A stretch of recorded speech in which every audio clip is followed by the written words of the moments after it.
Timing parfait. Le son est prêt. J'ai pas fini de monter malheureusement. Va falloir me laisser finir de monter. De toute façon, on n'est pas pressé. Ah, on n'est pas pressé. J'arrive. Comme on m'a dit tout à l'heure, Pépé, est-ce qu'il y a eu des changements dans les changements de champ et de ligne de haie en Ukraine? Putain, les bâtards. Les bâtards. Je vois des pauvres mecs se faire pulvériser à coups de drone. Puis Pépé, est-ce que les lignes de haie ont changé? Mais c'est beau. Ça montre un petit peu les mentalités aussi. Parfois, les gens se rendent pas compte de la brutalité de ce qui se passe en Ukraine. Beaucoup de gens meurent. Beaucoup de gens. Et on a ça presque en 4K. Hein. Ouais, c'est pas joyeux. Hein. Mais c'est la guerre, vous me direz. C'est la guerre. Et ça fait 4 ans. La guerre avait commencé, on est rentré dans... Ça fait 4 ans, ouais. On est rentré dans la 5e année de guerre. Ça fait beaucoup, hein. 5 ans. Ça fait beaucoup, 5 ans. J'ai fini. C'est un vrai cauchemar, absolument que c'est un vrai cauchemar. C'est pas romantique du tout, hein. D'ailleurs, regardez, je suis tombé sur ces photos, justement, de ces pauvres diables qui reviennent de 50 jours de turnover. Les Ukrainiens font moins de turnover que les Russes, parce qu'ils ont moins de soldats. Donc quand vous avez moins de soldats, bah, vous mourrez en ligne, ou alors on vous relève quand on peut vous relever. Les tronches des mecs... déjà, on sait la moyenne d'âge est élevée dans les deux camps. Et je crois que la moyenne d'âge en Ukraine est, pour le soldat est entre 40 et 45 ans. Donc on en voit déjà des... Vous savez, 40-45 ans, c'est vieux pour un soldat. C'est très vieux. Vous êtes plus dans votre pic de forme entre 40 et 45 ans. Vous êtes sur le déclin. Vous êtes déjà bien avancé dans le déclin. Vous préférez avoir un soldat entre 20 et 30 ans. C'est le bon âge pour être soldat en première ligne. Là, on en voit plus des papis mourir, des pères de famille et compagnie, pour préserver la jeunesse. Et c'est vrai que les photos parlent d'elles-mêmes quand on a des... c'est des visages tirés et fatigués. Hein. On voit. Donc ouais, c'est la guerre. C'est la guerre, hein. Malheureusement, c'est comme ça. Hein. Et c'est vrai que les conditions météo, ils ont eu un hiver extrêmement rude en Ukraine. Ils ont toujours un hiver extrêmement rude, beaucoup de neige, beaucoup d'humidité, beaucoup de froid. Et l'hiver, en temps de guerre, il fait toujours froid en hiver. Et là, ils ont un vrai hiver, sûrement l'hiver le plus difficile qu'ils aient eu depuis le début du conflit. Donc ouais, ça a un impact sur la guerre, les opérations, l'épuisement aussi des conditions opérationnelles et tout ça. C'est pas joyeux, quoi. Ça aseptise vachement. Bah, quand vous regardez quand vous regardez juste la guerre avec les cartes, vous voyez juste des cartes qui bougent. Là, les gens qui viennent là, ils regardent juste ils regardent 1 minute géopolitique par mois parce qu'il n'y a pas besoin d'en faire plus sur l'Ukraine. Et ils voient juste, bon bah là, ça a avancé de 2 km. Et ils voient peut-être pas comme je peux pas le montrer en live. J'ai pas le droit de le montrer en live. Mais ça se trouve facilement sur Twitter. Hein, et ouais, c'est brutal. C'est extrêmement brutal. A vraiment changé la donne. Pas changé la donne, c'est une contrainte pour les Russes. C'est plus un aveu d'échec que les Russes utilisaient Starlink. D'accord, on sait que les Russes utilisaient Starlink. Ça les fout un peu dans la merde dans certains secteurs, oui, parce que Starlink... Alors là, il faut suivre la minute spatiale. Le samedi à 14h. Starlink est une révolution et personne d'autre n'a ça. D'accord. Et là, Starlink, les ingénieurs de Starlink ont un peu bidouillé le truc pour réussir à niquer les Russes. Et les Russes sont niqués. Certains secteurs où ils utilisaient Starlink, ça les fout dans la merde. Parce que Starlink était incroyablement pratique pour la communication, tout simplement. Partout où vous êtes, vous avez de l'internet haut débit. Vous imaginez un peu le confort que c'est. Et là, d'un coup, ils n'utilisent pas les constellations chinoises. Quelle constellation chinoise? Il y en a 2, elles sont en déploiement et elles sont à des années-lumière d'être opérationnelles. Voilà, les mecs, faut suivre la minute spatiale un peu. Il n'y a aucune constellation opérationnelle aujourd'hui à part Starlink. Alors si, vous avez OneWeb, d'accord? Vous avez OneWeb, mais OneWeb n'est pas destiné à ce genre d'usage, d'accord? OneWeb ne sera pas bon pour un soldat dans une tranchée, tout simplement. C'est plus pour des grosses entreprises, des gouvernements OneWeb que du particulier. Starlink, c'est vraiment fait pour du particulier, que ce soit un soldat ukrainien dans une tranchée, un soldat russe dans la tranchée d'en face, ou alors vous qui allez faire une randonnée sur une colline. Voilà. explique l'histoire avec Starlink. Pour faire simple, les deux camps utilisent Starlink, d'accord? Quand vous avez... Souvent, j'ai vu les Ukrainiens qui sont... Je vais pas le cacher, mais les Ukrainiens, je trouve, sont les pires salopes ingrates à dire « Oh là là, Musk, pro-russe et tout !» Si l'Ukraine existe encore aujourd'hui, c'est grâce à Musk qui a donné Starlink au début du conflit aux Ukrainiens. L'armée ukrainienne communique entièrement avec Starlink. D'ailleurs, les généraux ukrainiens et même le nouveau ministre, là, pas de la défense, ou quoi, il a dit « Mais merci, quoi. Merci Starlink, merci Musk. Et ils ont raison. Le problème, c'est que Starlink fonctionne par zone. C'est-à-dire qu'il n'y a rien pour Starlink qui différencie un soldat ukrainien d'un soldat russe à 1 km d'écart. Soit on coupe tout pour tout le monde, soit on allume pour tout le monde. Et les Ukrainiens gueulaient que les Russes utilisaient aussi Starlink. Sauf que Starlink, c'était un peu dans la merde. Ouais, mais comment on fait pour faire la différence entre un soldat russe et un soldat ukrainien, ou alors même un poste qui est capturé par les Russes et qui est sur un poste de commandement ukrainien qui est réutilisé. C'est extrêmement compliqué en termes d'usage technologique. Et Starlink, la réponse de Starlink, ça, je pense que les Ukrainiens ont dit ok, on est prêt à faire quelque chose de brutal pour arrêter ça. Et Starlink a dit ok, bah, à vos risques et périls. Et Starlink a tout coupé à tout le monde et a commencé à réactiver sous certaines conditions que les mecs qui ont des postes s'authentifient via communication standard au ministère de la Défense ukrainien. Donc tous les soldats et les chaînes de commandement ukrainiennes ont commencé à faire remonter les informations de leur Starlink pour les valider, sauf que les Russes, ils peuvent pas faire ça. Le soldat russe qui est à 100 mètres de la tranchée ukrainienne peut pas appeler le ministère de la Défense à Kiev. Et les soldats russes ont commencé à se retrouver avec leur Starlink verrouillés, parce qu'ils peuvent pas être déverrouillés en fait. Et donc les Ukrainiens ont eux-mêmes coupé leur Starlink en fait pour pouvoir les réactiver. Et les Ukrainiens se plaignaient aussi que les Russes utilisaient Starlink carrément sur les drones. Vous avez ce qu'on appelle du Starlink en mouvement. Donc vous pouvez mettre Starlink sur un avion. Hein. Aujourd'hui, c'est une révolution dans tout ce qui touche les compagnies aériennes. Donc vous pouvez les mettre sur des drones aussi. Et les Ukrainiens se plaignaient qu'il y avait des Starlink sur certains drones russes, pardon. Et Starlink a décidé de caper à 90 km/h. Si un Starlink va plus que 90 km/h, il se coupe. Ce qui fait que les Russes peuvent même plus mettre pour le guidage de certains drones. Ils utilisent pas que Starlink, il y a énormément de moyens de guider les drones. Donc ouais, voilà, mais c'est pas non plus la fin du monde, vous voyez. Les Russes, ils vont trouver des parades à ça. C'est pas un problème. J'en suis sûr en tout cas que pour chaque problème, il y a au moins 2 solutions. Et les Russes, ils sont bons à trouver des solutions à leurs problèmes. C'est surtout que c'est une perte de temps, un problème de communication, et c'est toujours chiant sur un champ de bataille quand tu te retrouves à ressortir des talkie-walkie de merde, pour communiquer et tout ça. Non, la Russie n'a pas d'équivalence. Les mecs, personne n'a d'équivalence Starlink. Starlink est vraiment unique, et dans son architecture, dans comment il est déployé. Là encore, il y a eu 3 tirs de Starlink cette semaine, d'accord? Il n'y a personne sur Terre qui a autant de capacité de tir que SpaceX aujourd'hui. Les Chinois sont en train de déployer 2 constellations, mais ils sont encore au tout début des constellations. Ils sont encore sûrement à plusieurs mois ou plusieurs années d'avoir une constellation pleinement opérationnelle qui aura des performances similaires à Starlink.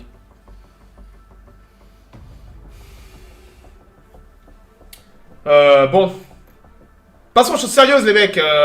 Voilà. Le drone filaire, c'est bien à courte portée parce que à la portée de ton fil, il faut une bobine. Et généralement, la moyenne des drones filaires, c'est déjà 10 km, c'est énorme pour un drone filaire. Quoique là, on a vu des nouveaux drones russes arriver capables d'aller taper à 20-30 km avec des bobines de fibre optique. Mais c'est encore... ouais, moi je te parle de drones sur des drones à très longue portée. D'accord, des Shahed russes, ou ils appellent ça Mjolnir, je me rappelle plus le nom. Géranium, là, des Garan, avec des Starlink dessus, tu vois, pour être guidé directement par Starlink. Bon, on va aller voir un peu les lignes de front. Hein. Comme d'habitude, ça bouge. Hein.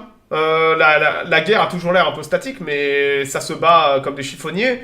Et ça fait la guerre. On ira voir comme d'hab des sources un peu pro-Ukraine, un peu plus pro-russe. On verra un peu les différences entre des cartes. Et on va aller voir les secteurs. On ira voir tous les secteurs, comme d'habitude. On va décomposer ça. Et on va aller voir un peu ce qui se passe.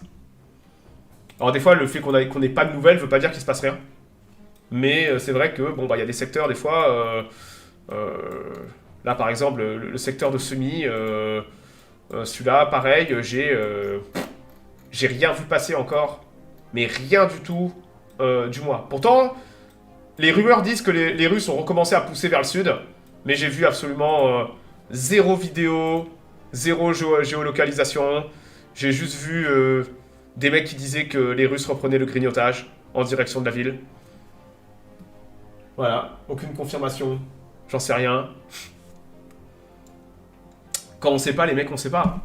C'est comme ça. On est nous-mêmes dépendants des réseaux d'information du terrain. En plus, le gouvernement russe veut bloquer Telegram. C'est fasciste. Ils veulent bloquer les réseaux sociaux. On va faire pareil en France. Ouais, donc c'est toujours plus compliqué d'avoir des informations sur le terrain. Même si on a quand même pas mal d'infos. Hein. C'est seulement la guerre la plus filmée, la plus médiatisée qu'on ait jamais eue de l'histoire des guerres. On sait beaucoup de choses et on sait même parfois des choses avant même le haut commandement parce que les soldats eux-mêmes ont internet et balancent des vidéos faites maison et tout. Ouais, on a quand même énormément d'infos. Donc ouais, j'ai rien vu passer dans ce secteur. Rien du tout. Ouais. Putain, les multi 10 ans. Oh là là, mon dieu. Ça nous rajeunit pas, ça. On va continuer à aller se balader. Hein. On va continuer à aller se balader. Le secteur de Vovchansk. Là, pareil, le secteur de Vovchansk, la ville est sécurisée à Vovchansk, mais cette semaine, j'ai rien vu passer de majeur dans la zone. Vilfcha est toujours tenu. Peut-être qu'au printemps, ça bougera. Vous voyez, c'est à peu près les mêmes cartes. Hein. Les deux camps sont d'accord à pas grand-chose. Quelques centaines de mètres, bon... Ah, voilà. Hein. Les discussions de paix. Les discussions de paix. Je vais te résumer les discussions de paix. Les Russes ont des conditions que les Ukrainiens jugent inacceptables. Ces conditions, c'est quoi? C'est le reste du Donbass. Les Russes ont une condition sur laquelle ils ne refusent de changer. C'est que les Ukrainiens évacuent tout le Donbass.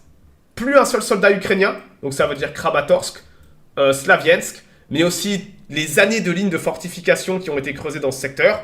La condition des Russes, c'est dit, on s'en tape du reste potentiellement, mais on refuse de négocier tant que les Ukrainiens ne retirent pas leurs soldats du Donbass. C'est la condition de paix que les Russes considèrent comme il n'y a pas de négociation possible. Les Ukrainiens refusent ça. Je vous dis pas qu'ils ont raison ou tort, d'accord? Les Ukrainiens refusent de larguer le Donbass, de lâcher le Donbass. Ils considèrent qu'ils ont... Déjà, il y a des lignes de défense, que s'ils lâchent tout ça, bah, vous voulez pas laisser les lignes de défense à l'ennemi. Et aussi, ils y ont laissé beaucoup d'hommes, les Ukrainiens. Tout comme les Russes, vous voyez. Russes et Ukrainiens refusent de lâcher l'affaire, parce que les deux ont trop investi en sang pour accepter de lâcher ça ou de ne pas l'avoir. Donc, pour le moment, let them fight. Qu'est-ce que vous voulez que je vous dise? Les deux camps veulent se battre? Laissez-les se battre. À un moment, il y en aura bien un qui aura plus de soldats ou un qui craquera. Mais pour le moment, les deux camps ne veulent pas lâcher. Et les deux camps considèrent... la position ukrainienne, c'est simple. Hein, c'est...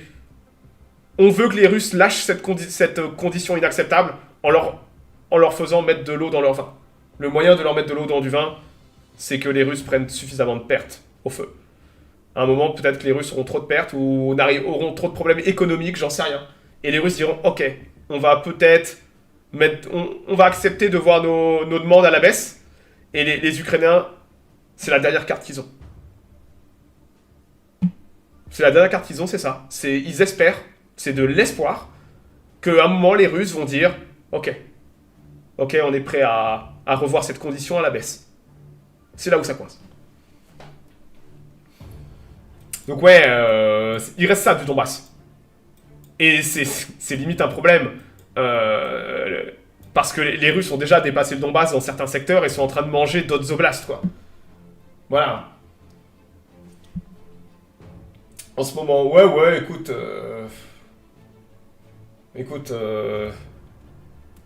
moi, je vois...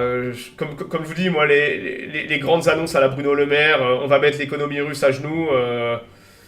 Ouais, écoutez, ça fait 4 ans qu'on me dit que les Russes sont en banqueroute, ça fait 4 ans qu'on me dit que les Russes n'ont plus de soldats, ça fait 4 ans qu'on me dit que les Russes n'ont plus de missiles. et qui font la guerre avec des pelles et des puces de machines à laver. J'attendrai que les Russes arrêtent d'attaquer sur le terrain et disent ok, on est prêt à mettre de l'eau dans notre vin pour commencer à dire quoi que ce soit. Et j'invite les gens à faire de même. Donc ouais, le Donbass, c'est encore... il reste ça dans le Donbass, globalement. Kramatorsk, Slaviansk, Liman. C'est les 3 gros points aujourd'hui de friction pour une paix, en fait. Donc les Russes, ils font quoi? Bah, ils vont aller chercher ça militairement. Si les Ukrainiens refusent de lâcher, les Russes, ils disent, bah écoutez, nous, on s'en fout, on va se battre. Et on va continuer à faire la guerre. Et voilà. Et c'est ce qu'ils font, d'ailleurs. Donc ouais, dans le secteur de Vovchansk, j'ai rien vu bouger. Plutôt... j'oserais pas dire calme, parce que comme je dis souvent, le fait qu'on n'ait pas d'infos veut pas dire que ça bouge pas. Mais c'est pas, en ce moment, c'est pas le secteur le plus dynamique. On va dire ça comme ça. Et on va aller à Kupiansk. Vous vous rappelez, à Kupiansk, c'était... Je vous avais dit le mois dernier que ça allait se décanter. Et que peut-être on pourrait tirer les marrons du four quand ça allait se décanter. Écoutez, ça bouge à Kupiansk, mais c'est encore le bordel. On sait qu'il y a encore des Russes dans la ville. Est-ce que les Ukrainiens considèrent qu'il y a encore des Russes à Kupiansk? La Deep State, que disent vos yeux d'Ukrainiens?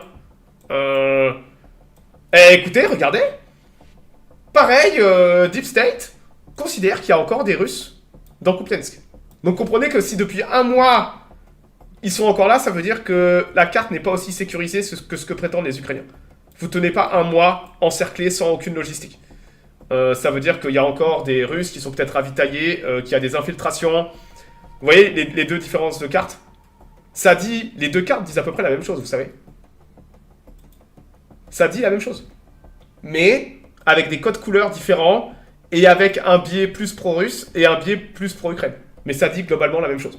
Qu'on a encore des troupes russes dans Kupiansk et que peut-être que les Ukrainiens, après 2 mois de contre-offensive dans Kupiansk, sont aussi à court de jus. Je vais expliquer pourquoi. Et ouais, c'est compliqué. À Kupiansk. C'est un peu illisible. Par contre, il y a quelque chose de lisible. C'est que depuis un mois, les Russes sont en train de fermer l'est de l'Escape. Les Russes sont à l'attaque. Là, il y a quelques jours, on a vu des soldats russes qui se baladaient, sortis de nulle part, dans Kupiansk, Volony, dans tous les bâtiments hauts. Là, les mecs se demandaient même, attendez, c'est des soldats russes ou des soldats ukrainiens? Et les mecs disaient, non, c'est des soldats russes, c'est des uniformes de soldats russes.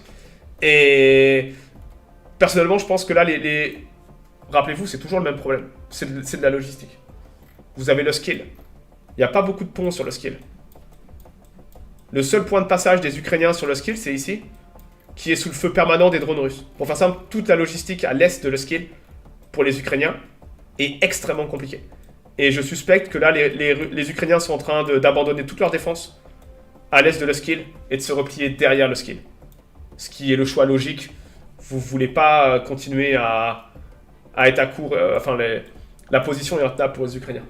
C'est peut-être pour ça qu'ils ont aussi contre-attaqué très fort à Kupiansk pour essayer de repousser les Russes et de conserver la ligne de Luskill comme peut-être une future ligne de démarcation dans des négociations de paix, ou peut-être ça va être un obstacle à franchir au printemps pour les Russes. Donc là, je pense qu'on assiste à l'abandon de la rive est de Luskill par les Ukrainiens. Ça ressemble à ça en tout cas. Et ça fait sens en tant que drone. Les drones étaient également utilisés pour la logistique absolument. Mais c'est de la logistique légère, d'accord? C'est fait pour amener des munitions, de la bouffe et de l'eau. Et du matériel médical. Des mines, des petits équipements d'infanterie. Tu vas pas amener un tank avec des drones, tu vois. Même de l'essence avec un drone, c'est compliqué. Mais ouais, tu peux supporter un squad d'infanterie avec des drones. Sans aucun doute, les deux camps le font. Avec des gros quadripodes, là, avec des quadraptères, tu peux faire des dingueries. Mais ouais, ça reste assez limité quand même. Donc ça pète à Kupiansk. Et qu'est-ce qu'ils disent au sud de Kupiansk? Ouais, les Ukrainiens, la carte pro-Ukraine est beaucoup plus conservatrice. Comme toujours, c'est normal. Comme je vous dis, à chaque fois, on parle de quelques centaines de mètres, d'1 kilomètre. Ça change pas la tendance que c'est un secteur du front très actif. Ça pète. Ça pète. Donc ouais, Kupiansk, je pense que La situation s'est pas encore assez calmée pour qu'on puisse avoir un point clair sur la situation. Mais je pense que d'ici quelques mois, les Russes vont perdre la rive est de l'Oskil. Et on verra s'ils arrivent à tenir Kupiansk. Ça doit être assez gros pour avoir pas mal de ravitaillement. Non. Non, tu peux... Non, déjà, c'est pas fait pour. Autre chose, tu trahis ta position. Hein, rappelle-toi, un drone, si toi tu le vois, les ennemis le voient aussi. Ça fait beaucoup de bruit. Donc quand tu vois un énorme drone qui arrive, qui pose à un endroit, tu sais qu'il y a un squad ennemi dans le coin. Ça a aussi des énormes inconvénients, le ravitaillement en drone. En termes de discrétion. Hop là. On va aller vers le sud. Liman. Le front de Liman. Ça pète aussi à Liman. Ça pète aussi à Liman. La ville est totalement logistiquement encerclée. Là encore, la ville est dos à la rivière Siversky Donetsk. Attendez, j'avais une vidéo sur Kupiansk. La musique était Fairbotten. Je vais faire ça. Hop, ça c'est les ruines de Kupiansk. Ça a été pris sûrement à la mi-janvier. Comme dit, on se bat dans Kupiansk, d'accord. On a eu des... Même si c'est des combats d'infanterie dispersés, il y a une énorme concentration de feu au niveau artillerie. Regardez la quantité de bâtiments détruits. C'est des villes fantômes. Hein. La date n'est pas la bonne pour Deep State. Ah merde, j'étais peut-être un mois en retard. On va aller voir.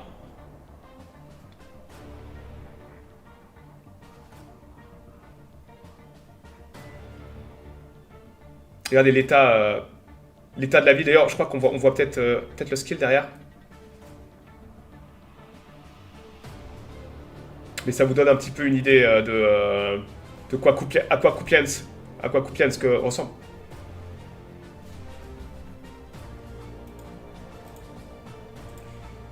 Ah oui, en effet, j'étais pas sur la bonne date. J'étais pas sur la bonne date, absolument. Et est-ce que ça change à Kupiansk? Est-ce que ça change à Kupiansk? Ça change un petit peu à Kupiansk. Ouais, ça change un petit peu, à peine. À peine.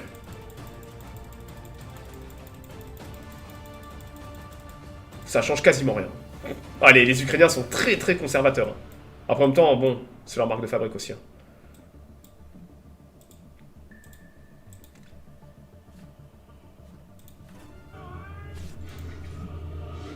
Le voleur de Pontiac. Ce pseudo, putain.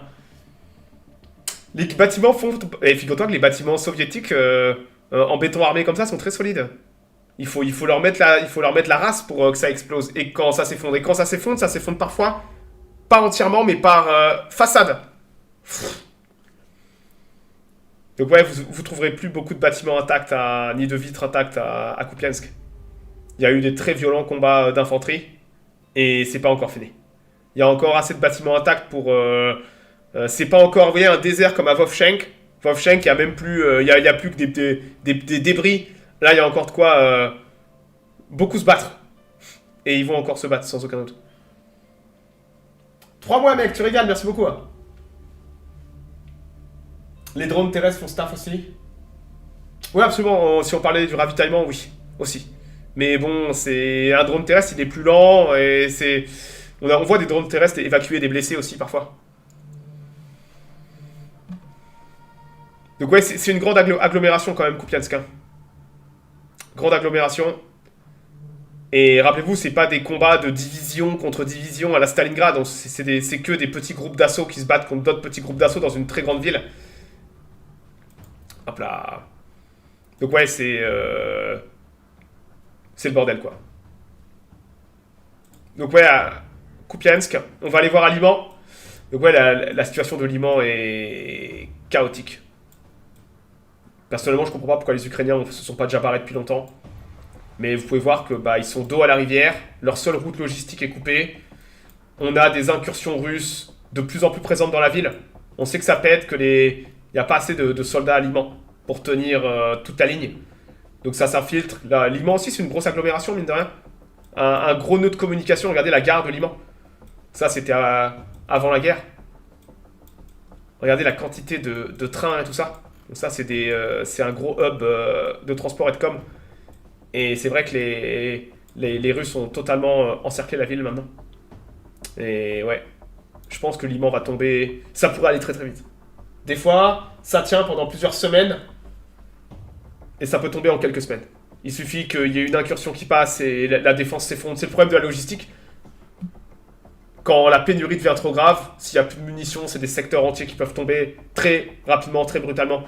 Et là, j'ai peur que Liman, à un moment, tombe en quelques semaines. Voire même moins que ça. Voilà. On sait combien de morts? Non. C'est des chiffres très bien gardés. Les deux camps font de l'énorme surévaluation pour des raisons logiques de propagande. Les Ukrainiens, ils font des envolées lyriques. Parfois, vous vous dites, bon, écoutez, les mecs, arrêtez quoi. Ça devient pas crédible. Et les Russes en font aussi de même. Mais ça meurt beaucoup et ça meurt bien. Il n'y a qu'à voir la taille des cimetières. D'accord. C'est beaucoup de monde. Du ratio, non, on n'en sait rien. On n'en sait rien, je veux dire, on n'en sait rien. Tu peux pas faire un ratio si t'as pas de chiffres fiables. Et on n'en sait rien. Donc si on n'en sait rien, on n'en sait rien. Le saillant de Siversk, ce qui est devenu, je le répète, sûrement un des secteurs les plus importants, et qui pourtant, on voit très peu de choses passer dessus. Avec la chute de la petite ville de Siversk, ça a ouvert tout le saillant pour justement finir la conquête du Donbass avec la ville de Kramatorsk et de Slaviansk. Avant ça, l'accès était verrouillé par les Ukrainiens. Et c'est vrai que là, bah, les Russes sont à l'offensive dans ce secteur. Ça pousse. Ça pousse, ça s'infiltre. Le secteur n'est pas trop valorisé par les Ukrainiens au niveau défense. Et on assiste à des très grosses progressions russes d'infiltration dans quasiment tous les compartiments de la ligne. Là, ils sont allés prendre... putain, ça date d'il y a quelques heures. Donc ça, c'est sûrement des géolocalisations à Fedorivka, Druna, c'était pas là hier. Et ils sont allés prendre dans les derniers jours, pareil, Lipivka, et ça pousse vers l'ouest. Et ils sont déjà 2, 4, 6, 8, ils sont déjà à portée de drone. Hein. On a vu des drones à Kramatorsk. Hein. Des drones russes qui opéraient en plein milieu de Kramatorsk. Donc la population civile n'a pas été évacuée à Kramatorsk. Les vidéos, faut les voir pour les croire.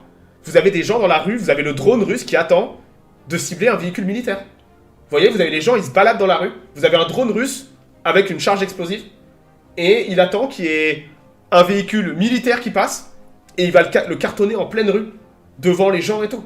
Et Kramatorsk n'a pas encore été évacué. Je ne comprends pas pourquoi. Et les Russes viennent chasser directement parce que Kramatorsk, si vous regardez, Konstantinivka, qui est une ligne de front, d'accord, on se bat dans la ville. Ben, Kramatorsk, c'est directement l'autoroute passe à Kramatorsk. Donc les drones russes, ils viennent chasser là-dessus la ville, et ils repèrent tout ce qui va partir vers le sud, sûrement. Et ouais, vous vous dites, putain, mais c'est fou, quoi. C'est de la dinguerie, hein, c'est des images auxquelles on n'est pas habitué. Mais vous avez un opérateur de drone russe à peut-être 10 km, avec le casque sur les yeux, qui est simplement en train d'attendre et de chasser. Voilà, hein, c'est des chasseurs. Hein. Donc ouais, ce secteur, il est extrêmement inquiétant pour les Ukrainiens. Il y a un obstacle qui est le canal Siversky-Donetsk, là. Mais le canal a déjà été percé au sud. On a les Russes, là, qui ont pris Novomarkovie. Ou là, ça, c'est les Russes qui remontent de Chaziviar. Et qui sont en train de sécuriser tout le canal. Et ouais, ce secteur, ils sont pas bons pour les Ukrainiens. Les Ukrainiens en parlent pas encore. Généralement, les Ukrainiens, ils attendent comme le coq d'avoir vous savez, le pied dans la merde pour chanter. Les Ukrainiens font la même chose. Ils attendent qu'un secteur soit assez désastreux pour que le secteur commence à être un peu médiatisé et reçoive des renforts. Caris qui fait péter ses subs. Merci mec, tu régales. Le sentiment de chaos. Après 4 ans de guerre, les Ukrainiens, tu apprends à vivre avec la guerre. Hein. Et à Kramatorsk, ils sont en première ligne. Hein. Kramatorsk est en première ligne, ils entendent les bombes tomber depuis des années, l'artillerie et tout ça. Ça tombe. Hein. Tiger Senpai, 42 mois. Nom de Dieu. Merci mec. Presque 4 ans. Presque le début de la guerre, hein, Tiger Senpai. Putain. Donc ouais, ça pète fort dans ce secteur. Et les Russes attaquent et font des gros progrès dans ce secteur. Alors quand je dis gros progrès, c'est par rapport au rythme standard de la guerre, d'accord. On n'a pas une percée de blindés russes, d'accord. Mais par rapport au rythme qu'on connaît, c'est un rythme très offensif. Et offensif avec succès, parce que ça peut être offensif, mais des fois sans succès. Là, ça tourne bien. Et les Russes grattent du terrain.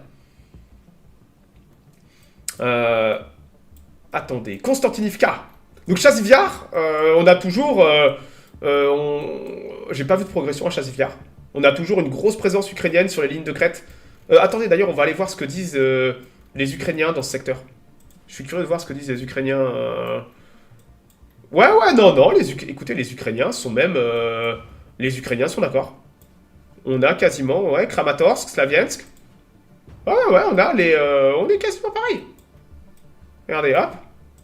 Regardez ça. Comme je vous dis, très souvent, les deux camps sont d'accord à quelques centaines de mètres près. Hop, hop. On a exactement la même carte, quasiment. Donc ouais, ça, c'est généralement des géolocalisations qui sont confirmées. Et donc ouais, là, on est... les deux camps sont d'accord. Ok, pourquoi pas. Alors, Konstantinivka. Est-ce que les Ukrainiens sont d'accord avec les dernières? Ouais, ouais, les Ukrainiens sont d'accord. Aïe, aïe, aïe. Ça, c'est inquiétant pour les Ukrainiens. Généralement, quand Deep State est d'accord avec la carte pro-russe, c'est pas bon signe. La situation s'est dégradée à Konstantinivka pour les Ukrainiens. Lourdement dégradée. Avant, les Russes avaient seulement un gros pied à terre dans la ville. Dans ce que je vais appeler la partie sud-ouest de la ville.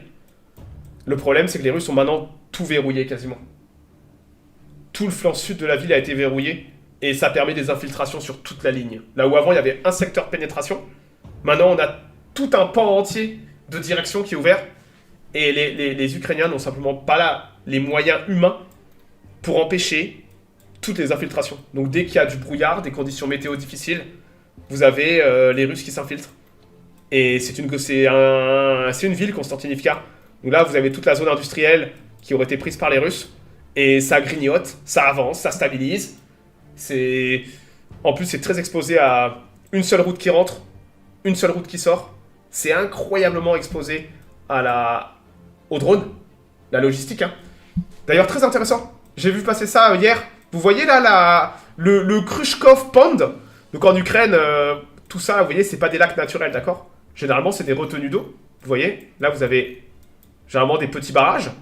Tout ça, c'est des retenues pour garder l'eau. Hein. Et rien de tout ça est naturel. Vous voyez, tout ça, c'est des barrages. Comme ça. Barrage. Hop. Barrage. Et regardez ce qu'ont fait ces filous de Russes. C'était hier ou avant-hier. Donc là, vous voyez le Khrushchev Pond. J'ai vu passer ça sur mes feeds en drone.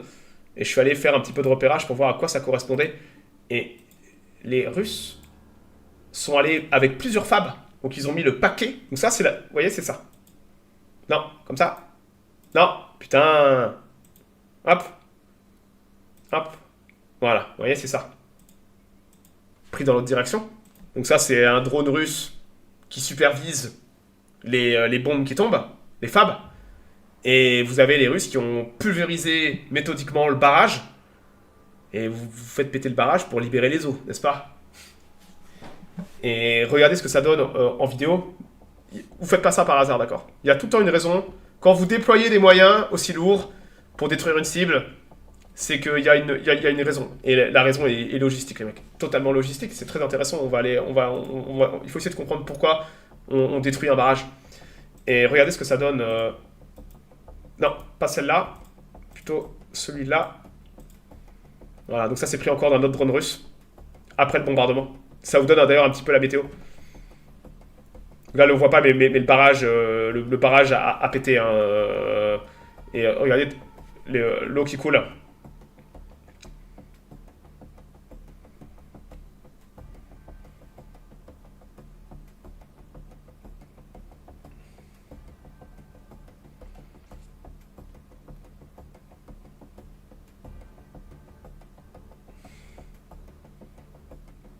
D'ailleurs, là, vous voyez le véhicule?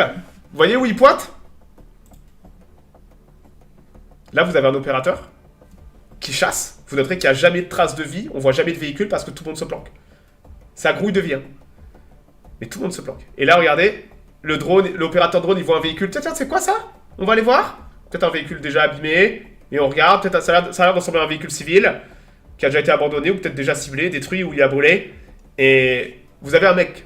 Là, on voit la vision d'un mec, d'accord? Vous avez un mec derrière un écran d'ordinateur ou avec un casque qui est en train de faire le repérage. Donc là, ils ont totalement inondé toute la zone. Et on va aller voir à quoi correspond cette zone et pourquoi c'est important. Et là, c'est un chemin logistique, c'est une route. D'ailleurs, attendez, on pourrait peut-être même aller chasser, voir à quoi la route correspond. Si ça suit comme ça... Ça pourrait être ça. Attendez, je regarde. Oh, c'est totalement ça. Bah bingo, j'ai trouvé direct. Je vais vous... Donc là, vous voyez le petit bâtiment vert au fond? Le bâtiment vert? On le voit bien? Donc là, je passe sur... on va retourner faire, regardez, petite géolocalisation. Donc là, le barrage a été détruit ici. On voit l'eau qui s'engouffre là-dedans. Donc ce qu'ils appellent la rivière Lozova retrouve son cours avec beaucoup d'eau. Donc tout ça, d'un coup, c'est coupé par de l'eau glacée, un torrent d'eau glacée. La voiture, elle est ici. Et si vous remontez la voiture, vous avez le bâtiment vert qui est là. Ouais. C'est très facile de faire de la géolocalisation. Et j'en fais tout le temps un petit peu de géologue pour voir si ce qu'ils disent eux correspond bien à ce qui se passe sur le terrain. Donc là, vous avez les Russes. Si vous suivez le cours de la rivière Lovosa, on va continuer à voir jusqu'où ça va. Comme ça, hop.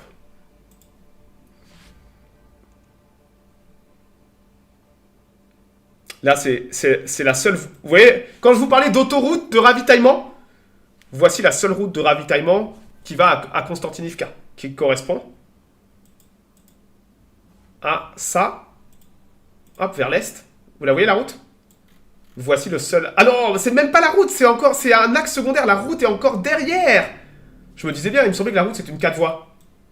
Ah oui, ouais, c'est une belle route. C'est une belle route pour l'Ukraine, c'est une 4 voies.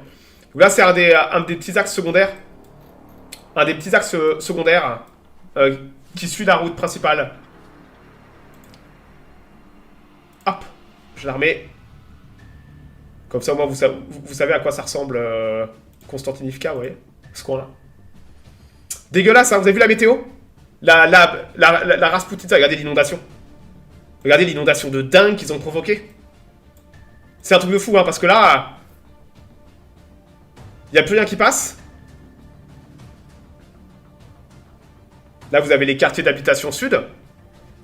Comme ça, attendez, hop. On va aller jusqu'au bout. Et là, on voit bien la merde qu'ils ont foutue. Attendez, mais elle est plus longue que ce que je pensais. Voilà. Et là, ça chasse, hein. Comprenez que le mec fait du repérage, voir s'il n'y a pas des véhicules ou des mecs sur la route. Là, on voit bien toutes les maisons. Donc, les maisons correspondent à tous les quartiers d'habitation qui sont au sud. Donc, les premiers quartiers d'habitation, c'est ceux-là qu'on voit.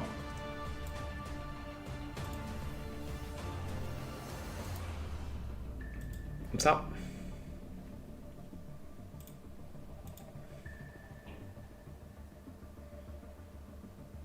Donc ouais, ils ont provoqué une énorme inondation sur les arrières de Konstantinivka pour couper la logistique de la ville en fait. Pour compliquer. Et là, il y a la rivière principale. Donc l'inondation se jette dans la rivière principale, mais qu'est-ce qui va se passer? La rivière principale, elle va déborder. Parce qu'il y a trop d'eau qui arrive. Et ils vont accentuer. Donc voilà à quoi ça correspond si on regarde un peu plus après en retrait. L'inondation va arriver dans la rivière principale qui est ici. Et va faire déborder toute l'eau dans le secteur. Peut-être même que ça pourrait faire déborder et atteindre l'axe logistique qui ravitaille. Vous voyez? Donc là, les Russes, en fait, compliquent la logistique ukrainienne en détruisant ce barrage-là. Donc il y a des mecs il y a des mecs chez les Russes qui se sont dit comment on peut faire chier les Ukrainiens. Ils ont étudié la topographie. Ils ont vu que le barrage, l'eau allait s'écouler dans ce sens-là, allait arriver sur les arrières. Et ils ont fait une mission aérienne pour exploser le barrage, pour inonder l'arrière de Konstantinivka. Vous voyez un petit peu le bordel que ça représente? Et bah vous avez... ça va compliquer la vie des Ukrainiens. Donc regardez un petit peu ces...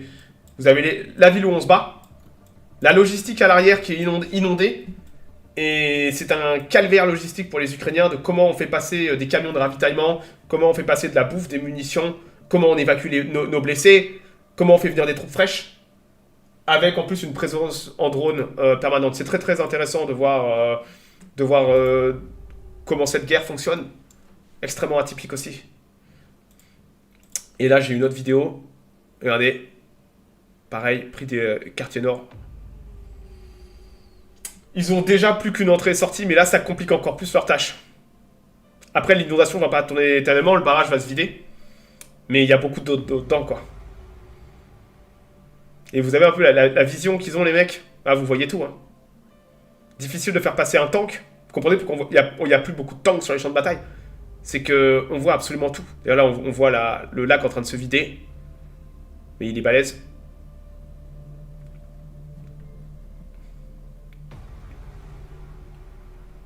Ça bloque tout un flanc, absolument.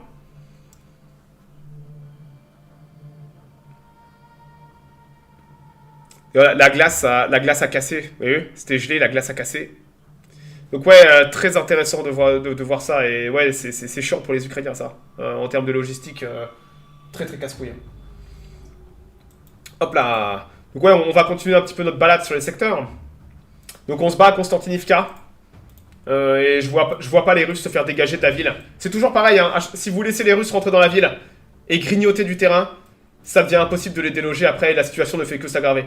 Plus les Russes avancent, plus leurs équipes de dronistes avancent aussi, vous voyez. Et plus les équipes de dronistes avancent, et plus la logistique subit de contraintes, et c'est un serpent qui se mord la queue. Donc ouais, c'est compliqué pour les Ukrainiens à Konstantinivka, et ça va faire que s'aggraver. D'ailleurs, très intéressant, on va aller faire un tour à Bakhmut. Les cartes de Bakhmut ont été mises à jour. La bataille de Bakhmut à l'hiver 2023, ça a été une des plus violentes batailles qu'on ait eu de la guerre. Un terrifiant grind d'infanterie. Regardez, ça c'est les caméras. La photo n'a pas été mise à jour. C'était avant la guerre la bataille de Bakhmut. Regardez après. Ils se sont battus pendant des mois à Bakhmut. Une bataille terrible. Regardez à quoi ressemble Bakhmut quand c'est mis à jour. Il n'y a plus une maison intacte à Bakhmut. Et là, on a toute la ville en ruine. Il n'y a plus rien. Et on voit l'hôtel Atlantique. On voit les anciens noms de ce que c'était. Et dans toute la ville, comme dit, les combats ont été d'une extrême violence. Vous n'avez plus une maison intacte. Pareil pour les immeubles, vous n'avez plus que des squelettes d'immeubles pulvérisés. Regardez ça. Donc ouais, ça vous montre l'intensité des combats, vous voyez. On fait du combat urbain parce que c'est pratique pour se planquer des drones. Et tout ça, c'est des quartiers de maison, on a du mal à croire. Hein. Mais c'est... Tout ça, c'est d'anciens quartiers de maison qui ont été simplement pulvérisés par l'artillerie. 50 guerres pour gagner des ruines. Ouais.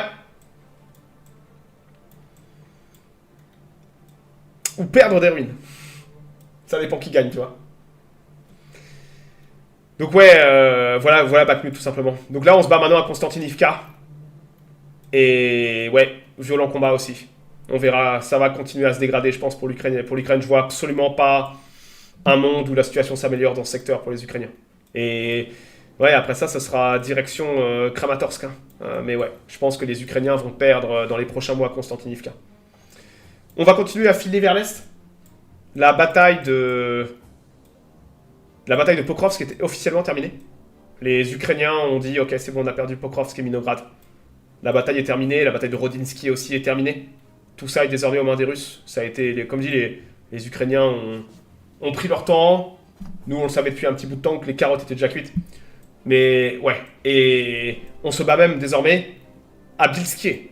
Là, j'ai vu hier un soldat russe prendre un pruneau dans une des baraques, là, dans ce coin-là. Il était un petit peu trop sorti, le pauvre diable, et il s'est fait descendre. Mais on a des premières troupes d'infanterie légère russe, d'infiltration, qui occupent le sud de la ville. Et on a même j'ai vu passer un témoignage d'un commandant ukrainien, d'un officier ukrainien du secteur qui dit la même chose. Que les Russes s'infiltrent déjà dans la ville et qu'ils n'ont pas assez d'hommes pour tenir tous les quartiers.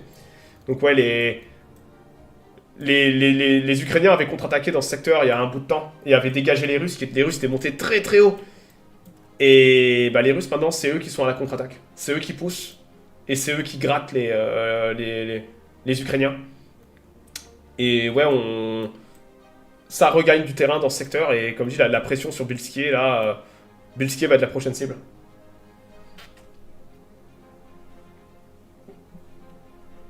Pépé les seconds couteaux. Ah, il y a un peu de ça. Hein. Il y a un peu de ça. Hein. D'ailleurs, attendez, je crois que j'ai vu passer des images de Bilski en drone il y a quelques jours de cela. Comme ça, regardez. Voilà à quoi ressemble Bilski. Hop là, vue de drone. Donc vous pouvez voir que la ville est déjà... Le village fait déjà la gueule. On a déjà pas mal de maisons pulvérisées. Sous le feu de l'artillerie russe se tape là-dedans.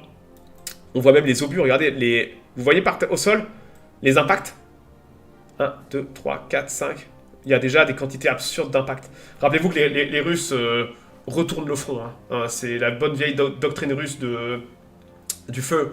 En moyenne, on est par jour, entre 150 et 200 FAB qui tombent sur le front. C'est énorme. Et ça, c'est sans compter l'artillerie. Mariupol est reconstruite. Mariupol, j'ai vu des photos de Mariupol. D'ailleurs, c'est une compagnie allemande qui avait en partie reconstruite Mariupol. Ça avait fait grincer pas mal de dents. Mariupol, alors c'est peut-être pas tous les quartiers, hein. Ni la zone industrielle qui était totalement détruite, la zone industrielle de Mariupol.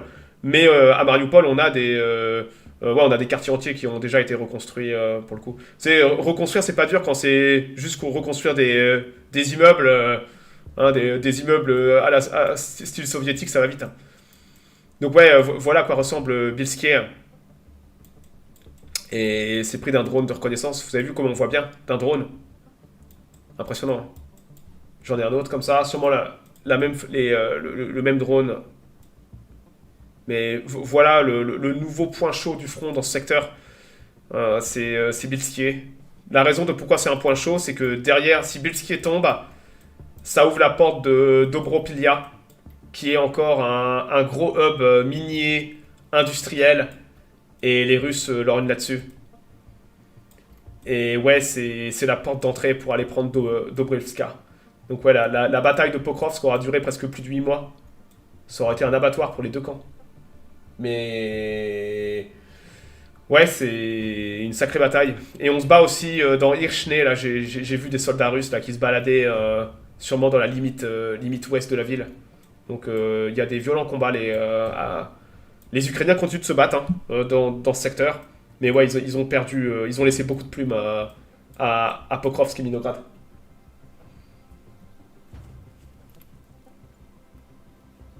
Ils ont fait venir des colons. Ouais, le terme colon me fait un peu sourire. Je te mets un russe et un ukrainien côte à côte, c'est les mêmes machins, tu sais. Ils ont les mêmes... J'ai toujours aimé le terme colon. Ça me fait un peu sourire. Donc ouais, sacrée bataille qu'on a eu là. Et ça continue de se battre, hein. Comme je dis, voilà. Hein, s'ils veulent sécuriser le Donbass, il y a encore... là, on voit la frontière, vous voyez. En pointillé. L'oblast de Donetsk. Ils ont encore tout ça à prendre. Il y a encore de quoi faire. Hein. Mais c'était les dernières grandes villes, c'était entre autres Pokrovsk. Les dernières grandes forteresses, c'était Pokrovsk. Entre peuples cousins, ouais, c'est ça. Bon, une chance pour Mariupol, les mecs. Une chance pour Mariupol. Donc ouais, les combats continuent. Ils vont continuer à gratter, grinder avec leur stratégie qui fonctionne. Et les Russes, ils vont pas s'arrêter. Tant que les Ukrainiens lâcheront pas l'affaire, les Russes, ils vont tête dans le guidon. Tant qu'il y a du fric à injecter et des soldats à injecter. Voilà. Des prisonniers, au final, j'ai rien vu passer. Ils ont dû faire quelques prisonniers, mais je pense que j'espère pour eux que les Ukrainiens ont juste laissé des groupes squelettiques pour défendre la ville. Mais j'ai pas vu de... Comme on dit, si on sait pas, on sait pas. J'ai pas vu de chiffres. J'ai pas vu, des fois on voit des colonnes de prisonniers, ça peut arriver. Là, j'ai rien vu à Minograd. Est-ce que ça valait vraiment le coup de cette guerre pour la Russie? Est-ce qu'une guerre vaut le coup, toujours? T'en connais beaucoup des guerres qui valent le coup? Pas toujours, hein. Une guerre, ça coûte horriblement cher. Après, ça dépend comment tu vois le point de vue, hein. Ils ont vidé les stocks de l'OTAN. Ils ont vidé les stocks de l'OTAN. Les US sont en train de lâcher l'Europe et compagnie. Ça dépend de quel point de vue tu te places. À voir. Ils se sont débarrassés de l'Ukraine, parce que l'Ukraine n'existe plus en tant que pays, hein. L'Ukraine est en banqueroute. Ils se sont débarrassés d'un pays un peu chiant, qui leur cassait les couilles. La Russie, c'est un pays énergifère. Faut jamais oublier ça. La Russie a du pétrole et du gaz. Et je le dis à l'instant. C'est un pari que je vous fais. À l'instant où la guerre sera terminée, à la seconde où l'encre ne sera pas sèche, ça lèvera les sanctions pour acheter du pétrole et du gaz russe en grande quantité. Je suis prêt à parier que les Allemands, j'annonce, PP Paris, j'annonce que les Allemands baisseront leur froc. Ouais, ils baisseront leur froc tout en bas. Ils iront lécher le cul des Russes pour rouvrir Nord Stream et réinjecter du gaz pas cher en Europe. Sûr et certain.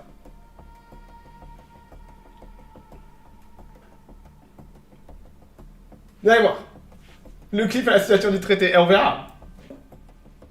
C'est trop facile. Écoute, un pari est un pari. J'avais dit qu'il n'y aurait pas de guerre en Ukraine. Donc ouais, ça se bat bien dans ce secteur. Il y a eu de l'action. Beaucoup d'action. Ici, j'ai pas vu tant que ça de choses bouger. Par contre, où ça a pété très très fort, c'est au sud de Pokrovski. Vous vous rappelez de ce secteur-là? Il y a quasiment un mois, les Russes étaient beaucoup plus au nord. Les Russes avaient même été à Tinké. Vous voyez, Tinké là. Les Russes occupaient quasiment. Les Russes occupaient presque Orestopil. Les Russes étaient montés très au nord.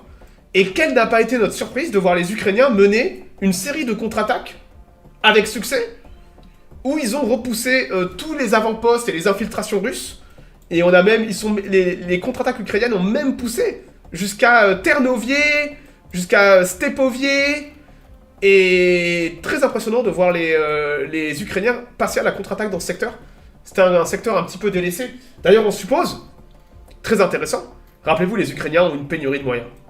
C'est-à-dire que leurs unités mobiles qualitatives, elles passent leur temps à faire des allers-retours dans les secteurs du front un peu dangereux. Et ils ont retiré des troupes du front de Kupiansk, donc là où ils menaient la contre-attaque, tout au nord. Ils ont retiré leurs troupes offensives de Kupiansk, ce qui explique de pourquoi ils n'ont pas réussi, entre autres, peut-être à dégager les Russes une bonne fois pour toutes, parce qu'ils n'ont plus de jus, les Ukrainiens, pour ramener leurs troupes dans le sud, pour passer à la contre-attaque dans ce secteur. Je vais expliquer pourquoi je pense que c'est une très mauvaise idée. Comme dit, des fois, il y a des choses que vous pouvez comprendre. Par exemple, à Kupiansk, je comprends très bien ce que les Ukrainiens ont essayé de faire. Je comprends pas cette manœuvre. Enfin, moi, des fois, je ne comprends pas. Donc là, on a eu je le dis toujours, les Ukrainiens savent se battent bien même. Et là, on a eu une très belle contre-attaque ukrainienne. Alors, comprenez, par contre-attaque, c'est des petits groupes de combat qui passent à l'offensive. Et avec 3 véhicules, on va dégager le groupe de combat russe qui s'est posé à Ey. Et donc, ouais, on a eu les Ukrainiens là, qui ont fait une belle attaque dans la profondeur. Même si là, ça s'est stabilisé depuis quelques jours. Donc, on n'aura pas plus d'exploitation parce que il n'y a peut-être pas moyen de faire d'exploitation. Tout simplement. Donc là, on a les Ukrainiens qui ont récupéré plusieurs kilomètres. C'est pas commun de voir les Ukrainiens faire ça, mais preuve qu'ils en sont capables quand ils mettent leurs moyens ensemble. Philippe Fabry, je le connais pas, Philippe Fabry. Littéralement, je connaissais même pas le nom. Ah, je suis désolé, hein. Les mecs, je suis pas trop le monde français et tout. Je suis un petit peu coupé de tout ça. Donc je sais même pas qui c'est. Je suis désolé. C'est un PR stunt. Bah écoute, en tout cas, c'est un PR stunt réussi. Personnellement, je vois pas l'intérêt. Après, moi, je m'en fous des PR stunts, ok? Les Russes font aussi des PR stunts quand on plante des drapeaux à la con avec des drones et tout. Tout le monde fait ça. Maintenant, le problème, c'est que les Ukrainiens manquent de moyens. Alors oui, d'accord, aller reprendre des positions, c'est intéressant.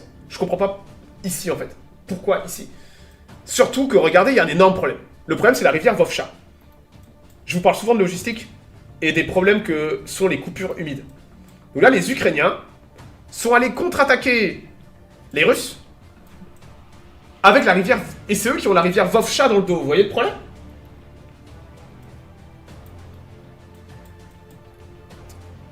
Le ravitaillement, il va passer par pas beaucoup d'endroits. Il y a un pont ici. Il y a un autre pont à Pokrovski qui a été détruit. D'ailleurs, je crois que celui-là... il y a 2 ponts. Je crois que c'est celui-là que j'ai vu être détruit par les Russes. Et... quel est l'intérêt de dégager les Russes si c'est pour compliquer votre logistique à cause de la rivière Vovcha? Vous aurez toujours la rivière Vovcha dans le dos. Et je comprends pas en fait. Pour de la propagande. Des coups de pub, ouais, non, mais... C'est absurde ce que tu dis, mec. Parce que tu peux faire les deux en même temps, en fait. Si tu veux faire du coup de pub, tu peux faire du coup de pub plus utile. Tu peux allier la propagande au coup de pub avec l'efficacité sur le terrain. Là, oui, c'est efficace, mais à quoi ça sert, je ne sais pas. Tu vois, moi, je te dis pas, oui, coup de pub, non. Il faut essayer de comprendre pourquoi il y a un problème avec cette attaque et à quoi ça sert. Alors oui, tu repousses les Russes de quelques kilomètres. Waouh.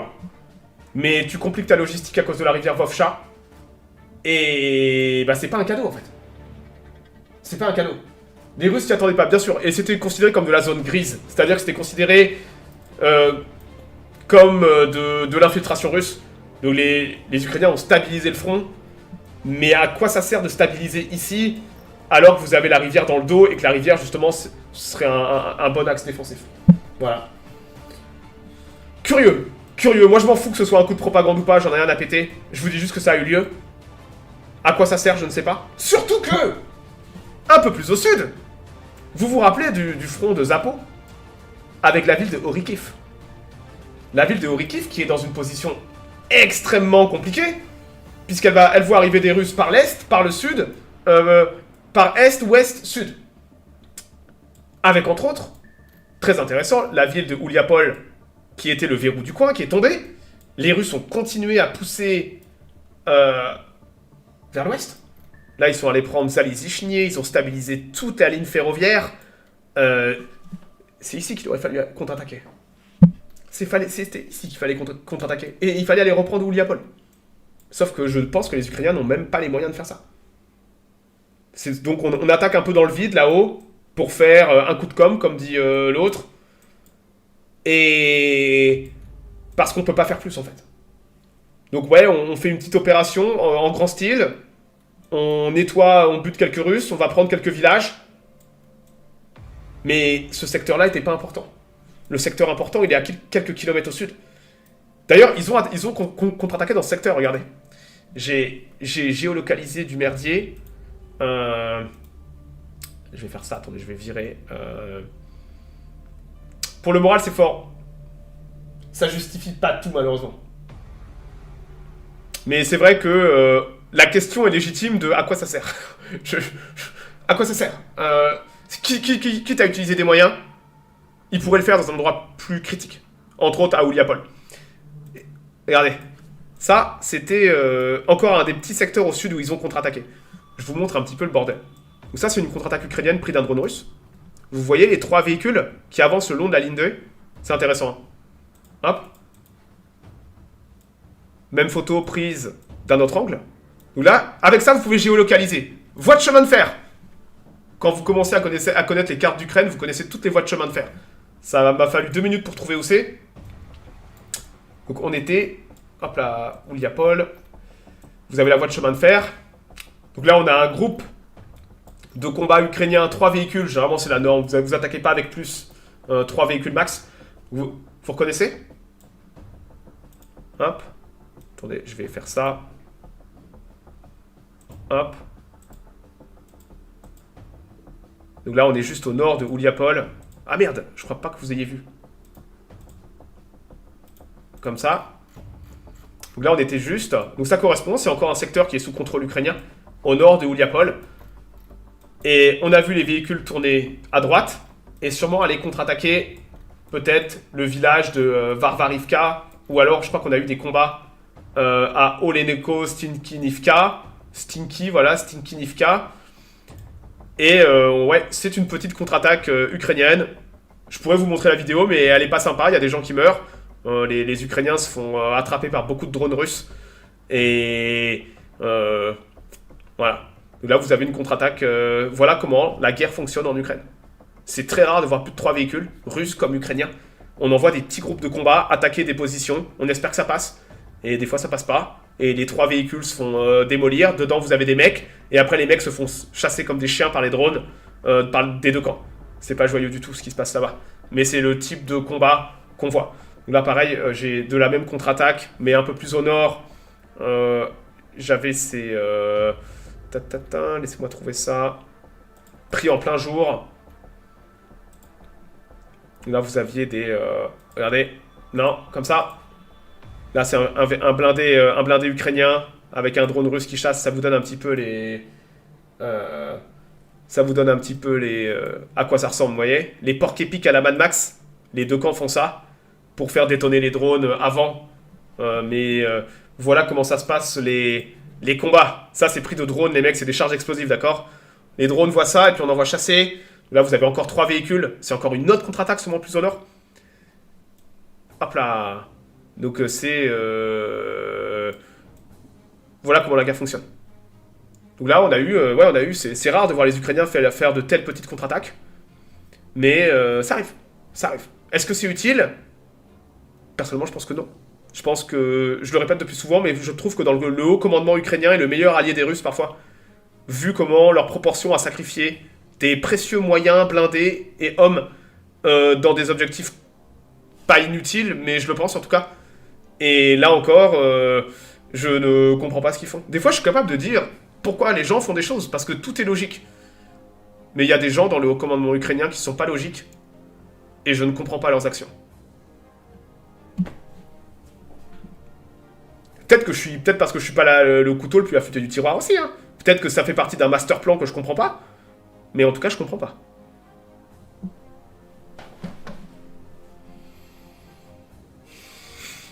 C'est comme ça, hein. En tout cas, c'est des pauvres diables qui crèvent sur le terrain, hein. Tu peux citer des bonnes choses qu'ils ont fait, bien sûr. Bah déjà, ils ont pas perdu en 2022. Ils ont pas perdu en 2022. Toute la contre-attaque de Kharkov. Toute la contre-attaque de Kharkov qui les a fait reprendre tout le flanc nord. Très belle opération, bien menée.